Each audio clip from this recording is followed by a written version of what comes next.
Season 2, we will be continuing in December and January. It's all about sports. And we have today to bring out the best of what humanity has to offer for episode 1.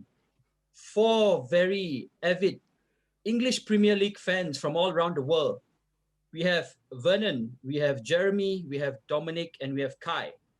Now, what these guys are going to do, they are going to share with us and hopefully inspire us with their stories of how they came to love football and how they came to support the club they love so much. And then we'll tap into their analytical prowess to, break down a little bit of match week 12 and the games that have already passed, and then take their predictions for match week 13 and 14 this weekend. So without any further ado, Ryan and I, we will be hopefully trying our best to moderate this very, very opinionated bunch of people. And we shall start with the all-important questions. Don't all of you jump in at once. Just tell us a little bit more about yourself, a quick introduction, and how you came to love the beautiful game of football and or your club. Okay, so a little bit about myself. I'm a lawyerpreneur. I'm a lawyer by profession, and I'm an entrepreneur where I own a business process outsourcing company. In short, I own a call center where companies outsource to us customer support and telemarketing. Okay, that aside, so let's go straight to football. So I've been an Arsenal supporter for 20 years, since 2000. And why is it I started watching football? Is because of the World Cup. So in 1998, when France won the World Cup, and as you know, there's a lot of French players in Arsenal. I started watching World Cup, and thereafter I started watching club football. And I first watched this game on TV. I noticed there's this guy with a red hair, and I love red because it's so vibrant. And guess who? Frederick Ljungberg. He underwear model. Freddy Ljungberg. Yeah, that's right. So because of him, I started watching Arsenal, and I see that they play great football. And also the bonus would be that Arsenal won me quite a fair bit of money during that time.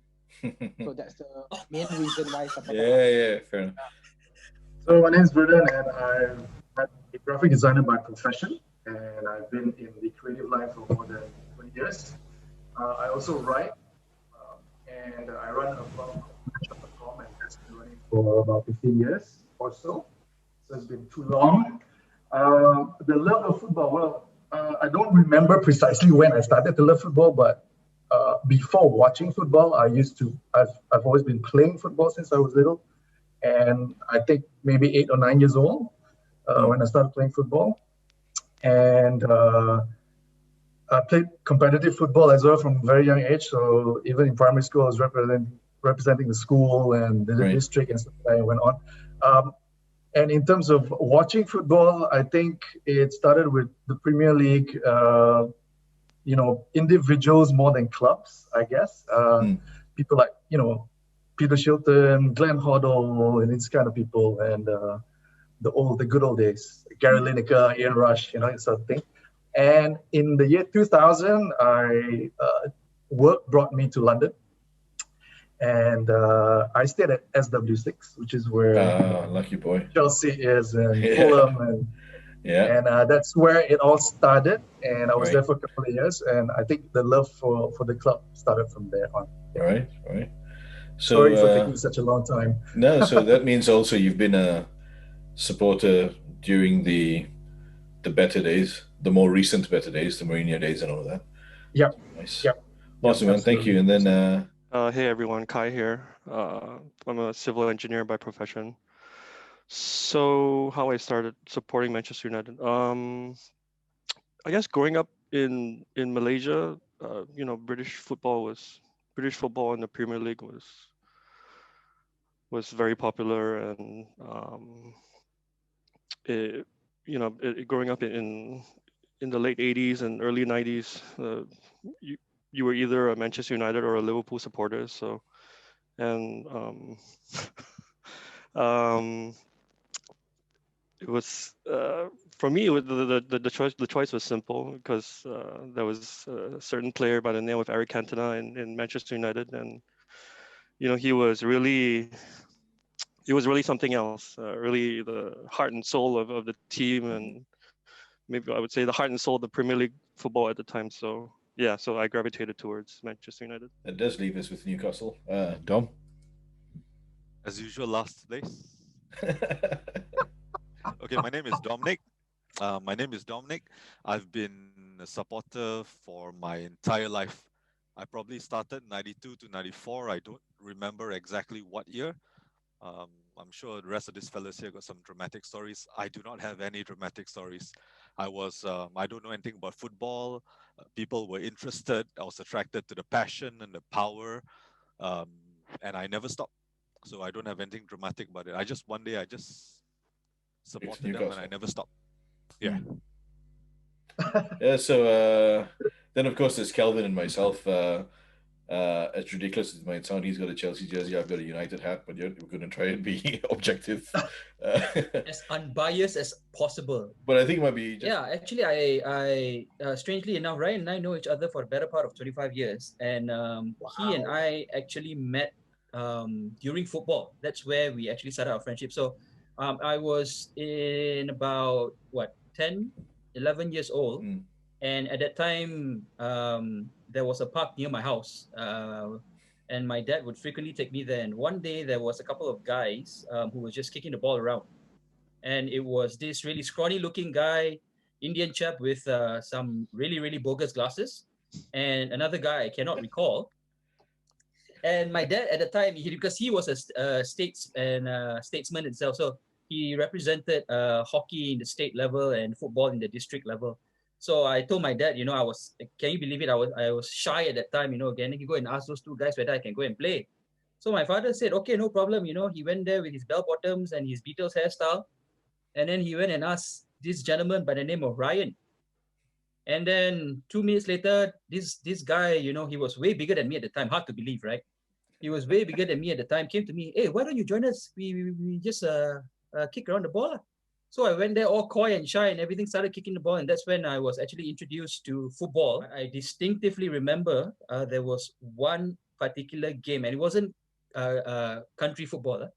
It was club football. It was in February 97. Chelsea at the time, who was being supported by Cors Autoglass, was playing this game with Manchester United. And there was this diminutive Italian. He made a run round the flank.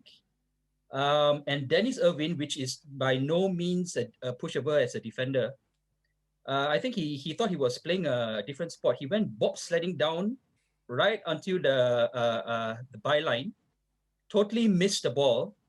And then Zola just took the ball inside, flat-footed Gary Pallister, and slotted the ball past Michael. That was when I was like, who the heck is this fella? Did a little bit more research about him, found out he was Zola, came from Italy, and that's how I ended up supporting Chelsea Football Club and Italy as the country of choice. Yes, the way Kelvin got introduced to football is exactly how I got introduced to football. So I'm a little bit older than Kelvin. And when in that very park Kelvin started playing football is where I started playing football. And the first day I wanted to play football, there were some other guys playing. I was too shy. My dad went up and said, excuse me, can you let my son play? And I played. It's very, very strange. But that's football effectively came from my dad. Like, he lives and breathes it, has always loved football. He never really had an allegiance to a team. He did like putting a little bit of money occasionally. So he'll often joke that he supports whoever wins and gives him the money. That's who he's allegiant to. But all just for a bit of healthy fun. But my kind of love of United started back in, I might get the year wrong. I'm pretty sure it's 1986, give or take 1 or 2 years. The reason was very simple.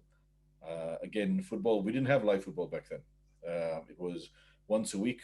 We'd get a delayed telecast in Malaysia called Big League Soccer, which was the effective match of the day in England, but it wasn't live. So we would see match highlights a week late. And my dad used to watch this very often. And the first was it Road to Wembley? No, Road to Wembley was for the FA Cup. Oh, I remember that team. Damn. That's for the FA Cup, right? So this was for Division 1, prior to Premier League. Right. And the first time I ever watched or saw anything of football on the screen was Manchester United playing against.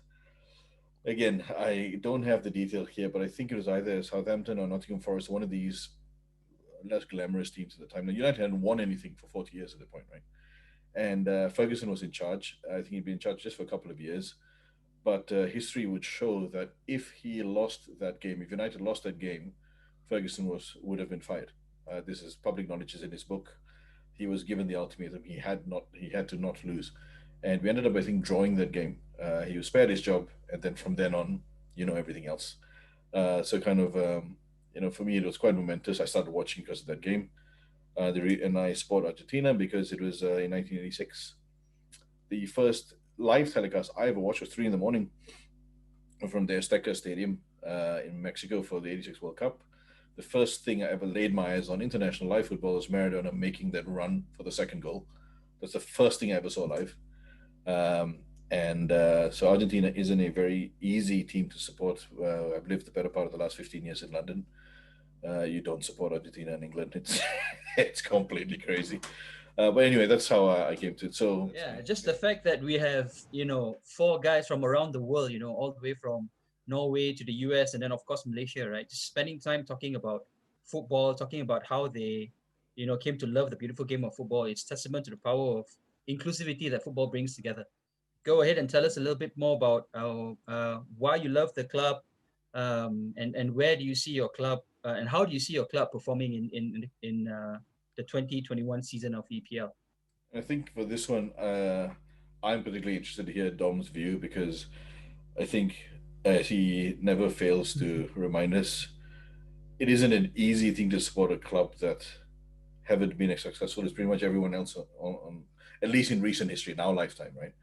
Fair enough. I think it says a lot. So I think we really a lot of stuff to learn and kind of just worth peeking under the covers, Dom. Like, it's incredible that actually just before we go into that, you notice that none of us have actually lived or were born or have family, I think, in any of the clubs we support, which for foreign viewers, non-Malaysian viewers, is a very weird thing. I get asked this all the time. Yeah. Like, why the hell do you support Manchester? Do you have family there? Did you grow up there?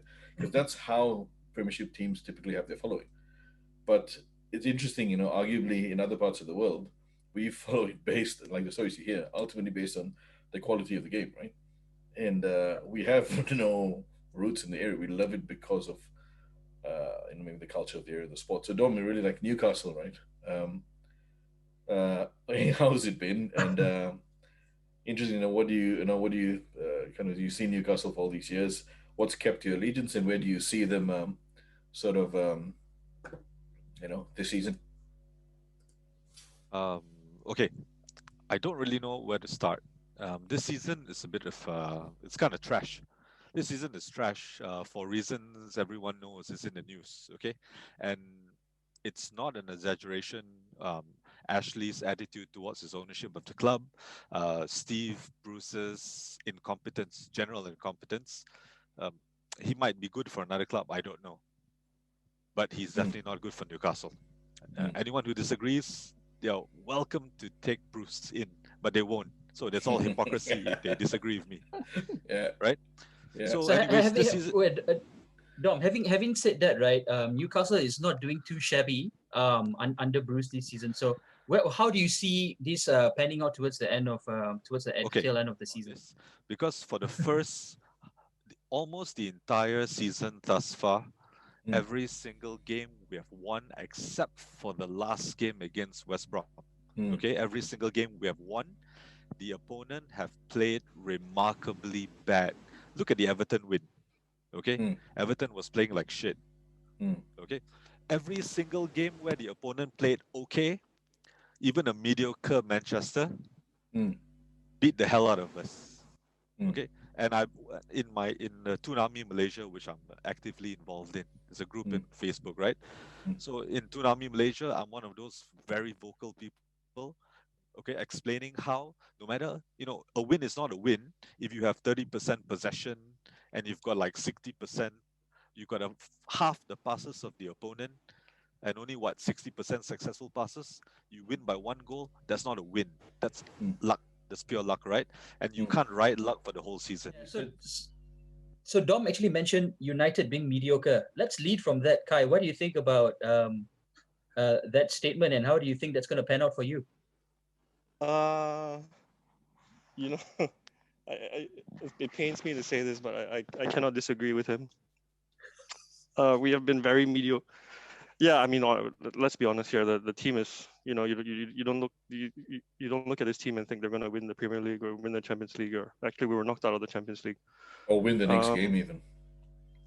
Oh yeah, or win the next. It's just very much the entire season. It's one step forward, two steps back. We'll beat who do we beat Southampton away 2 weeks ago, and then we went to and then lost to Leipzig in the Champions League. Lost to Arsenal as well. Lost to Arsenal. Lost to an Arsenal team that is incapable of scoring. Yeah, that's right. That's right. Did you hear that? Lost to an Arsenal team who is incapable of scoring. So hold your response for a bit. Let him just. Just 1 second though, right? I want to just kind of double click a bit more on Newcastle, right? Because I think your view, Dom, is very similar to what quite a few folks I've been speaking to are saying, right? Who have been giving commentary about Newcastle, which is Mike Ashley's usual kind of shenanigans and Steve Bruce doing whatever. But then it's interesting, therefore, that you see they've been doing well against teams that play badly and not so well against teams that are playing well. But do you therefore think it is ultimately down, because you've seen them through years, right? You've seen them through ups and downs. Do you think the problem at the moment is management and coaching versus kind of players? And of course, they say you can get the effect of the manager falling onto the players. But I mean, in terms of, do you think another manager could bring the best out of the existing team, or do you think the team needs a bit of a shuffle as well? I think the team is fine. It's not the best. It's not the best, but it's great value for whatever small change that Ashley has thrown Bruce's way. All right, but buys like Wilson is amazing. They brought in, they kept all solid players like the Longstaffs. Okay, they've got rid of some dead weight. I don't know why they still got Emil Kraft, but okay, right? So the problem is right now, in my opinion, it's purely subjective maybe, but I think it's coaching, because you have a decent set of players and no good enough coach to take the best out of them, to pull the best out of them. Okay, I've always told my boys, right? We don't need some fancy ass manager. We need grassroots, like Chris Hughton kind of grassroots. From the last time we were relegated, we needed to get our heads out of our asses. Okay, get down back to the ground, hard work, which is not what we're doing. I mean, everyone loves Bruce on the training ground. They don't like Benitez, right? But Bruce is not getting the job done. Yeah, 30%. Sorry, go 30%. Yeah, 30% possession in every single game is not a good stat by any measure. And you said a good point, Dom, which is, it may not be that he's a bad manager, right? It needs to be a marriage, right? What I'm saying is it talks about a fit. Like Van Gaal, one of the best managers in the world, never worked at United. I personally thought he was absolute rubbish, my personal opinion. But there is a hot and available manager, in my opinion, who was very, very focused and has proven coming into a team and just making them work hard, which gives them results. And of course, I'm thinking of Pochettino. Would you think that would be a better fit? Or do you think it needs to be more kind of homegrown Newcastle, someone who's out of the spotlight? No. Some of our best coaches, they're not Geordies at all, not even close. All right. But Pochettino was on our hot list if we got bought over. So the moment that fell off, we just didn't talk about it. But yes, Pochettino was on top of the list. It'd be good. I'm sorry, we're calling dibs on Pochettino as soon as Ole is fired. Okay, sorry. Actually, I think Arteta's a great player. I have no opinions of him as a manager, and he has done some great things. But I can't think of a single goal from anyone in this group or player of any of the teams in this group who was iconic as the 99 goal from Solskjaer, apart from the Drogba equalizer in the Champions League. The header. Wait, hold on. My hero. That's iconic. 10 men with 10 men, okay? That's also the Aprilia winner against Barcelona, 96. Who's winner? Which winner? Aprilia winner against Barcelona, 96. What about the Czech Tiote 4-4 draw? Yeah, and I was there. Yeah. Who we have next? So we'll continue with Arsenal. Arsenal. Actually, we have a very interesting question. Let's following up from what Ryan has mentioned. So if it's not the players that needs to be changed, is it the manager that needs to be changed? So if you had a choice, and well, I guess it's Hobson's choice then. Would you prefer Mikel Arteta, or would you have Steve Bruce come and coach Arsenal? Wow, that is a very easy question to answer. I think I will not change the manager. I will change the board of directors. I think at the end of the day, it's about the owners. The owners, what they want is just profit, profit, profit.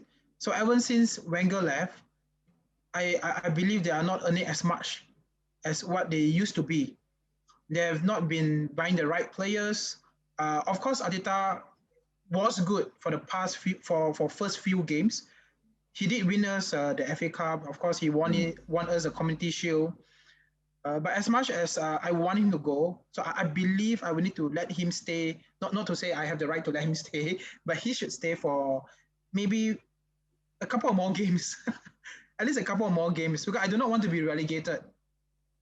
Yeah. I mean, sad to say, I don't want to be like Newcastle. You know, Newcastle used to be so good, and after that season, when they got relegated and they came back, so if not mistaken, Arsenal is the only, I think, the top two clubs that have not been relegated before throughout the English Premier League history. So I think Arsenal and Everton is not, if not mistaken. Yeah. So I mean, it's really sad time for Arsenal fans. The other team in top flight football that wear a black and white striped jersey, who were relegated a couple of seasons ago for ill behavior, are now flying. Juventus. Let's not forget that. They were down to Serie B ages ago, and look at them now, right? So I think it gives a team a certain kind of.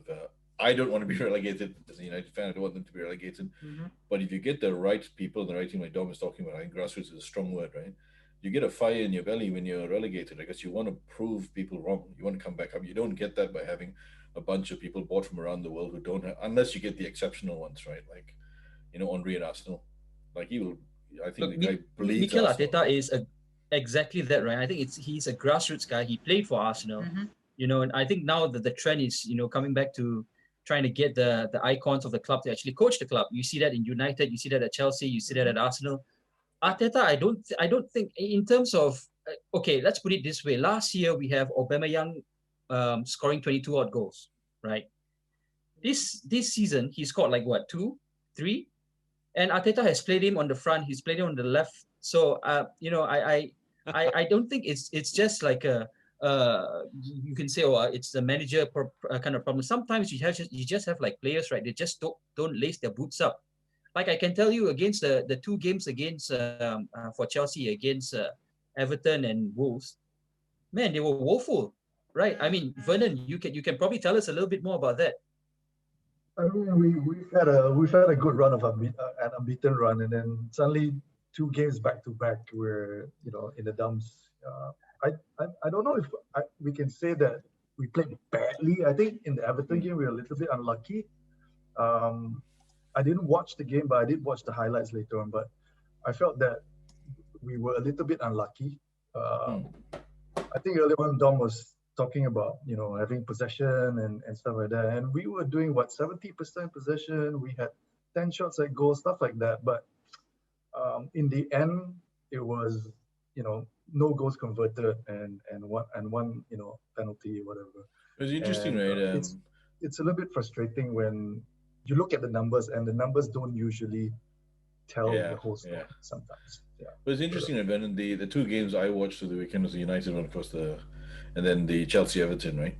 Was, I think, this season, and like I've kind of generally liked Chelsea since the Mourinho era because I liked him, right? So I kind of followed them also because of Calvin, just so I could have ammunition against him when we spoke. I thought they played exceptionally well. I think since Lampard's taken over, he's been blessed with something, which is, I think, the fact that immediately all the pressure was taken off when they couldn't have any transfers. So the usual kind of media crap that followed disappeared. Like no one was interested anymore because everyone is an unknown, and he's transformed their team because of that, right? And they've come from the youth system, they believe in Chelsea, and they've kind of been functioning that way. And the Everton game, I think they should have won. Just that Everton under Ancelotti, right? They're just fantastically organized. They were ridiculous in that game, right? They were just, and in every game they do it. The difference is, and they haven't been winning when Rodriguez hasn't been in, right? Because they defend like mad, except when Rodriguez does something creative, and then they go score with Calvert-Lewin is pretty much scoring for fun, right? But also, just a quick comment for Jeremy and Vernon, managerial wise, right? It's a bit of a philosophical change, right? At least from the objective side, like Wenger's time, it was all about staying in the black. Don't lose money, right? But the thing with Wenger is he bought smart and he grew smart, right? Yeah, and don't spend, right? Yeah. And now Arsenal still have that philosophy. Maybe Arteta isn't as gifted in grooming players. So maybe change the manager to have a Wenger type situation, or change the board who are going to, like United, stay in debt but just keep buying players. And one actually, just for you, just seeding two questions very quickly is, I feel also that Lampard has picked the baton up from since Ibrahimovic. I mean, I'm sure he isn't allowed in the country anymore, right? For a variety, or it's not as freely like. Without him, I think without Lampard, I think Chelsea would be suffering now for the same reason, because the managerial side is completely changed behind him. No, I beg to differ. I think without Arsenal, Chelsea will be doing worse. You know why? Because Arsenal is so good to buy David Luiz and even Willian from Chelsea, and in exchange, we give you Oliver Giroud, who scored 4 goals the other day in the Champions League. Yeah. Sorry, but I miss Willian. I thought he was a really exciting player. It's the same feeling that I felt when Hazard left. And people like Mata, and these are like exciting players that were kind of driving Chelsea at the time. A bit of creativity that you see on the field. And the thing with Lampard, I feel that because he's such a legendary player, and he came in and gave, he was like, there's a huge moral boost to the team, I feel. And I like that it's a very young team. Sure, it's not perfect.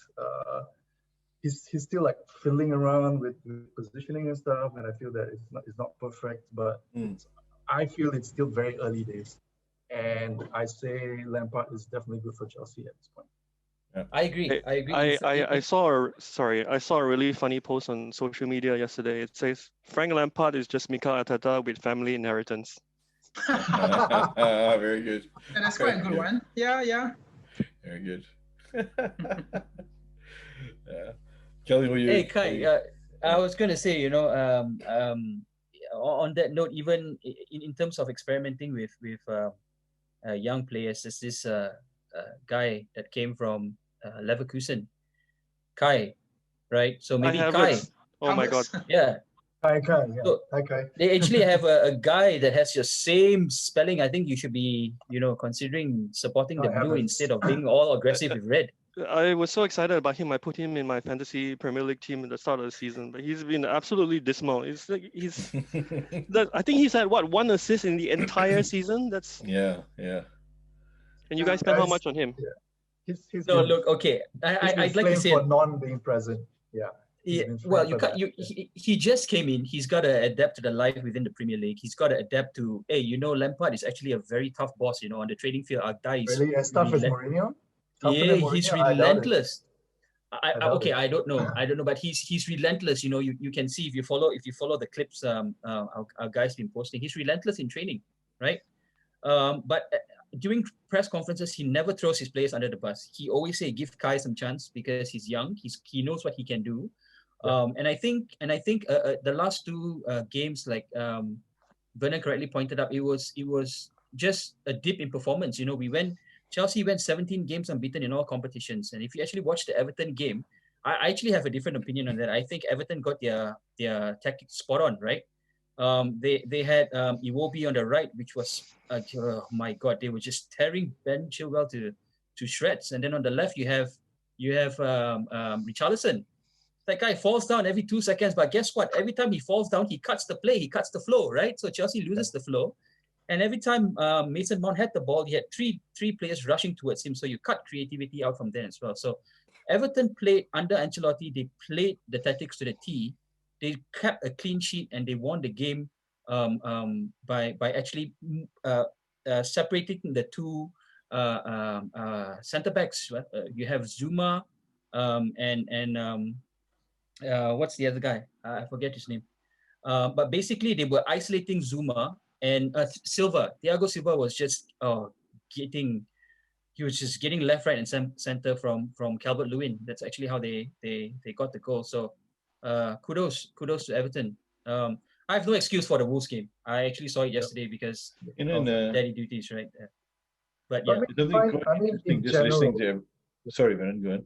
Go ahead. sorry, no, I was just saying that in general, top flight teams seem to have this problem with tight teams, unknown tight teams like Wolves, who would have expected? I mean, I was just gonna say that I'm not worried about the Wolves game, and then and then that happened. So, stuff like that. I just want your opinion on what you think about that. I was just Do you going to say find that the actually, same- very interesting. Then I was just about to say something, a different angle to that, right? Which I was going to bring Dom in about the almighty Bobby Robson, right? Because I think of all the clubs, at least in my time, right? I think Ferguson had a fantastic way of adapting play.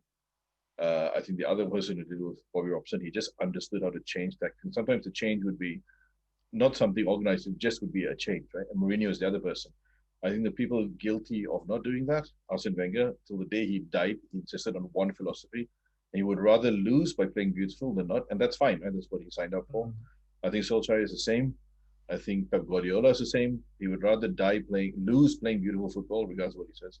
But like Dom, in terms of like, I find that United, at least today, this season, is the only, and I love them to bits. It pains me to say this, who are the only team between Arsenal, Chelsea, and Newcastle here that don't have any form. I have no idea what the heck's going to happen in the next game. Either Rashford's going to score a hat trick, or we're going to get pummeled by 0. Whereas I think Newcastle have a general kind of form. They're not getting whipped.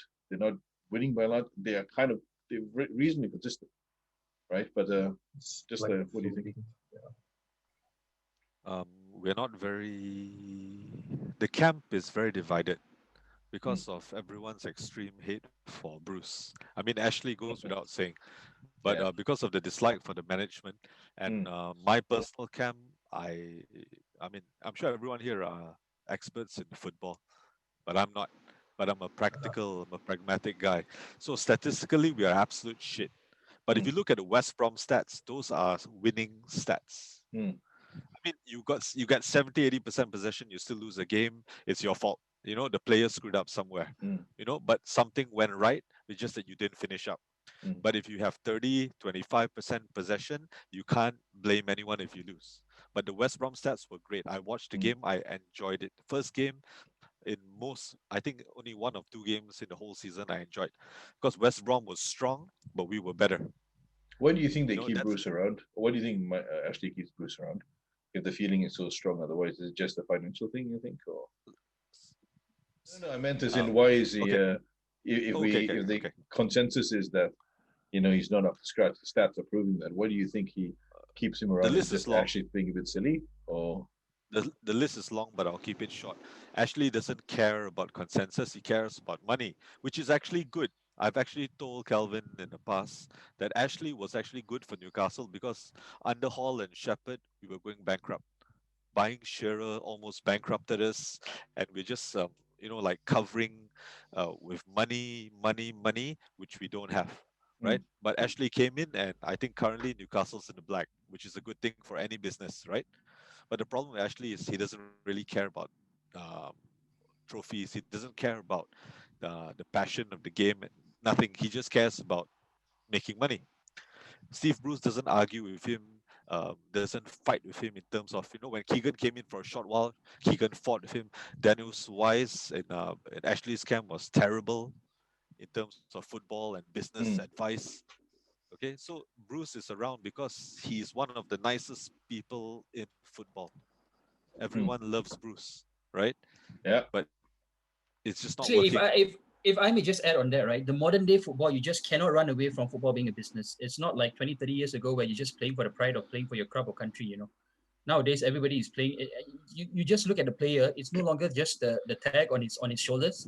It's the shirt on his shoulders, the endorsement that he brings in. Everything else adds to a business. So while I think it's an unfortunate situation that that Newcastle is dealing with Mike Ashley.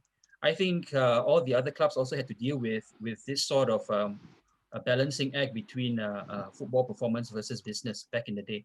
I mean, Chelsea had tons of technical directors, but like, at the end of the day, they always fought with the manager because the technical director was under Abramovich. So there's so many. Chelsea had like what 16 to 20 managers in the last, I don't know, 20 years, right? Yeah. So like that in Crazy. itself tells you what it's not because of the money that they cannot pay them. They obviously something is going on at the club. So Calvin, I just wanted to say that, yeah. Calvin, so unlike Mike Ashley, the Glazers, and Stan Kroenke, Roman Abramovich will never actually run out of money. So Hey, his wealth actually took a dip, if you've been following. But yeah, I mean, yeah, But I he's guess also we, impatient, isn't he? I mean, Calvin, yeah, he's super impatient. I mean, you don't yeah, perform, he is. 10 games and that's it. You're out. Yeah, the only one time Chelsea actually won the Champions League, our friend thought that we could actually do it in the next 10 years again. Like every year after that, he thought, that like it was after Di Matteo won it in 2012. It was all downhill from there. Our friend just he had a delusion where he thinks that, okay, we won it once, maybe we bring in top flight managers and can we actually do it again. So yeah, I just am speechless on that. If we go around and if you could each kind of give us your view on 3 questions, where do you see your club being end of the season? What do you think the result might be this weekend? If you're not comfortable with the result, who do you think might win? And 3, we have this magic wand question we always ask our guests, which is if you could change one thing, obviously for your club, don't Jeremy wish that the whole Premier League disappears so you win the league, right? If you could change one thing for your club, what would it be? And it's a magic question. Just the 3 questions. If we go around, keep it quick and efficient, it'd be helpful. Jeremy? Okay, sure. So, sorry, the first question, how we'll end up this season. Yeah. Wow, as much as I do not want us to be relegated, okay, I really hope so we won't. I really hope so we won't. So most likely we'll be maybe in the top 10. So I'll be happy if we get into Europa League. Okay. So, okay, in terms of next 2 games, the next one will be today at 2 a.m. Malaysian time against Southampton. So I do believe that Ings and Charlie Adams, most likely, they'll do something. I mean, if they'll score against us, we might lose a game. And the next one, away to Everton, I believe Everton might beat us, or even we might draw. So unless if Arteta works on his magic, we might win both games. Okay? Yeah. And the third one is like if you could change one thing for Arsenal, what would it be?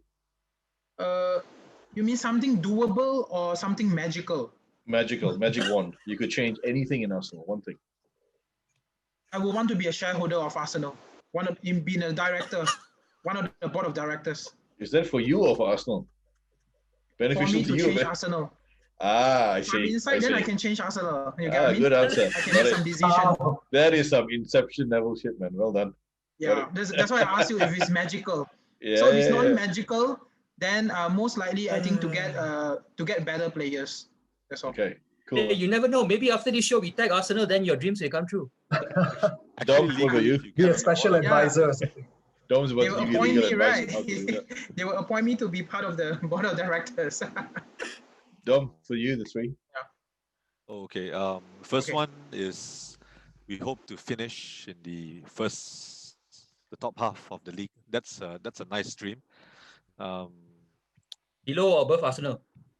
For the past 3-4 years, we have been gaining strength and speed after the halfway mark. So hopefully we get stronger from here. So that's statistically that's what it is lah. So we hope it keeps up that pattern. Number 2, the next game is against Leeds. The game after that is against Fulham. I think we got a chance in against Leeds. They're not playing too well. They've got a bunch of injuries. I think that's a great chance for us to take advantage of that. And we are riding high on the last 2 wins, which is decent. Against Fulham, I don't know. If Fulham plays decently, we're going to lose 2-0. And with the magic wand question, honestly, everyone says out with Bruce, but I don't hate Bruce as much as I hate Ashley. Yeah. Because you see, the thing is, Bruce is a nice guy, but in a working in a business world, right? If you do shit, you get your ass out on the streets. That's how it works. Yeah. It's not whether you're a nice guy or not. If you don't get the job done, Mm. you go out. But Bruce is not going out because Ashley has someone who doesn't fight with him, doesn't mess Yeah. with his financial, So yeah, so I'd Yeah. like to get Ashley removed. I mean, I'd like Middle East money. Having that talk with Kelvin. It's like Yeah. right now I'm salty about clubs with rich owners. Yeah. But when we get a rich owner, then I will. I know That's I'm not fine. shy to admit it. I'm not shy to admit it, Yeah, but I'll man. be salty until then. Fair and honest answer, though. Thanks, man. Good answer. Good Kai? answer. Kai, what about you? 3. Where do I see us finishing this season? Honestly, I would just be happy with Champions League qualifications, top Yeah. 4. But even that I think is a stretch because Sure. obviously City and Liverpool will be 1 and 2. I think that's a given. And then Chelsea and Spurs are doing fantastic this season. So that's the remaining 2 slots. Leicester under Brendan Rodgers are also challenging for those spots. So Yeah. I don't know. I don't see honestly if Ole is still in charge. I don't see us making Champions League. So I'll be happy with Champions League qualification. And this weekend? This weekend. Wait. Or So the today next we play Sheffield away. I think that's a guaranteed win. Sheffield are Yep. absolutely. They're absolutely dismal. No, I'm serious. Guaranteed. Like, Yeah. on paper, it should be a guaranteed win. Gary, what's the score line? Score. I think 3-0 Pop- should be 3. Yeah. Pogba hat trick. No, Bruno Fernandes. hat-trick. Bruno definitely. This guy hasn't His been. away form is Exactly. His away form is incredible. He hasn't blanked Incredible. away at all season. And then Sheffield haven't. Next match, we play Leeds at home, right? Yeah, I think should be Correct. an easy win. I Win is think alright. should be but the thing with Leeds is that they create a lot of chances and then they concede a lot of goals as well. So Yeah. I don't, should be a win. Should be a win. We're gonna share that with you. And the magic wand. Magic wand. Probably get rid of Ed Woodward or maybe get rid of it is a strong, probably too strong. I like him to Fire. step aside. I like him to step aside and just handle the marketing and Yeah. your business aspect of the club and actually hire a director of football, someone who will actually have experience with player recruiting and Vernon, What are the 3 questions again? where do you see yourself? Where do you see Chelsea end of the season? How do you see them in the next game? I And the think magic bare minimum the top 4. I think we have a fair chance, fair crack at the title. And the coming week is just one of those nemesis teams. West Ham. Yeah, it's a derby, West Ham. Very scary. I'm always very scared to meet this kind of teams. Yeah. So I'm a bit worried about that. It'll be nice to have a win, of course. That will be at home. So that's Yep. the point. We've got Arsenal, of course, away, which will be Interesting. very interesting. Yeah, it's going to be a very interesting derby. Looking forward to that. And then we also have Aston Villa, another one of Yeah. those teams. So hard for me to predict, but I'm very going to Bullish. be optimistic and bullish. Yeah. Yeah. Yeah, so hard to say. Yeah. Magic wand. You could change one thing. Magic wand. Would change one thing. I would like to win the Champions League again. Super. That's a good for me. Is thanks for the time. The time zones are incredible, so I know it's super late where some of us are. But Super early for some. yeah, but I think the whole thing about the show is the best that humanity has to offer. And I think season 1 was super serious. Season 2 is more about this is also what we're about: fun, enjoying the good things about life, sport bringing us together, right? Having the healthy fights and the arguments, and that's what it's all about, right? Because it's all good stuff. And I think we've been very civil today. At some point, it'll become a far more argumentative group, and I hope that happens.